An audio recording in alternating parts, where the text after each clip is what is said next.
Sa mundo ng powerlifting, hindi lamang ang mga atleta ang bida. Nasa likod ng bawat matagumpay at ligtas na pag-aangat ng barbell ay ang mga spotters at loaders na nagsisilbing mga silent heroes upang mapanatili ang kaligtasan at kaayusan ng bawat kompetisyon.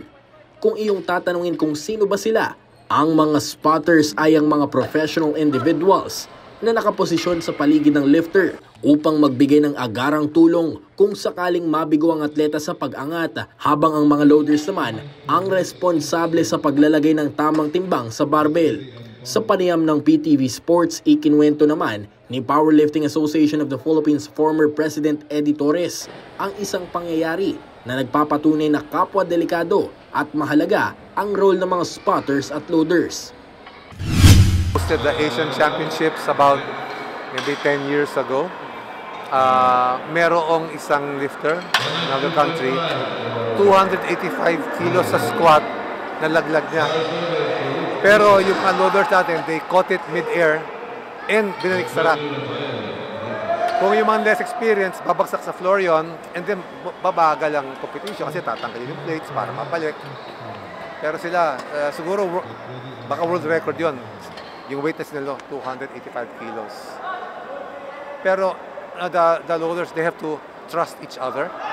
Kasi pag may nag-hesitate, lalaglag yan. Hindi pwedeng isang tao lang sasalo. Maliban pa rito, sinong mag-aakala na ang binansagang strongest man in the Philippines mula noong 1990s hanggang early 2000s na si Eddie Torres ay nasubukan na ring maging spotter at loader. More than 30 years ago, nag-loader na ako, nag-volunteer ako noon. Full of energy pa tayo, ng bata.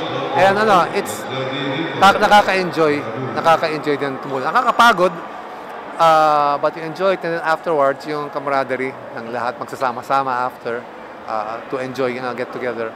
That's part of the whole thing about being an official. It's not just in competition, but out of competition. Sa mahalagang papel ng mga spotters at loaders, mainam din na bigyan natin ng pagpupugay ang mga ito na nagbibigay ng kumpiyansa at motibasyon upang magtagumpay ang bawat mga lifters sa kanilang mga pagbuhat.